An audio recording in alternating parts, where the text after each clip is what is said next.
All right, let's get into the nitty gritty of making your CPN look like a real person with a legitimate footprint. This is about populating credit, making sure every database, every record, and every public file recognizes your CPN as someone who exists, moves, works, and engages with the world. Here's how you do it step by step. Now, let's start populating your CPN into public records. Begin with job sites. Sign up for profiles on Indeed, LinkedIn, and Glassdoor.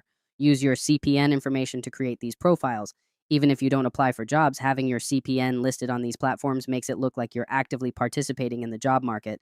This helps populate your CPN in employment databases, sign up for CDL related accounts, go to your state's Department of Transportation website or the FMCSA clearinghouse.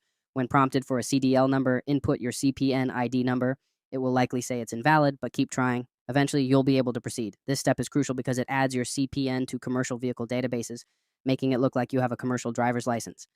Do pre-qualifications for loans, credit cards, and mortgages. Start with Capital One, Discover, and Rocket Mortgage. These pre-qualifications are soft pulls, meaning they won't affect your credit score but will populate your credit file. Go to their websites and fill out the pre-qualification forms using your CPN information. Do these weekly for 4 weeks to build a solid credit history. Sign up for cruise lines like Carnival and Royal Caribbean. Create an account using your CPN information. Cruise lines often report to credit bureaus, and having accounts here adds legitimacy to your CPN. You don't need to book a cruise, just create the account to populate your records. Volunteer on platforms like Volunteer Match and AmeriCorps. Sign up for volunteer opportunities using your CPN information.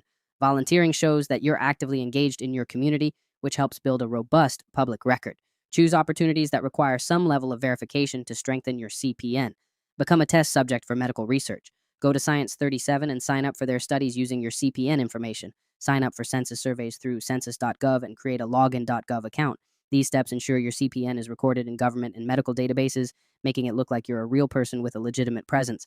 Sign up for renter's insurance through Lemonade. Use your last 4 digits of your SSN when prompted. Renter's insurance establishes a financial responsibility record. Similarly, sign up for auto insurance through Geico and Progressive. Use your last 4 digits of your SSN for these accounts. For primary trade lines, use the shopping cart trick. Go to Victoria's Secret, add items to your cart, and spend over $400. When you reach the checkout page and they ask for your SSN, only input the last 4 digits. Some sites will still process the application, giving you a free credit line without a hard pull. Repeat this process every 2 weeks to avoid triggering hard inquiries. Sign up for a college account on the College Board, but do not sign up for classes. This will send you informational emails and letters from colleges, further populating your records. This step helps establish an educational footprint. Do soft pulls for loans using LendingTree at least once a week for 4 weeks. This will help populate your CPN with loan inquiries without affecting your credit score. Go to LendingTree and fill out the pre-qualification forms weekly. Now, let's talk about some additional steps to further populate your CPN. Sign up for a prepaid debit card account at places like NetSpend or Green Dot. Use your CPN information and your last 4 digits of your SSN. These accounts help establish a financial footprint. Sign up for a prepaid phone plan. Companies like Metro PCS and Visible offer prepaid plans that don't require a hard credit pull. Use your CPN information and last 4 digits of your SSN when signing up. Sign up for a utility account. Go to local utility providers in the city you're using for your CPN and request to set up an account. Use your CPN information and last 4 digits of your SSN. This establishes a residential footprint. Sign up for a library card at a local library using your CPN information.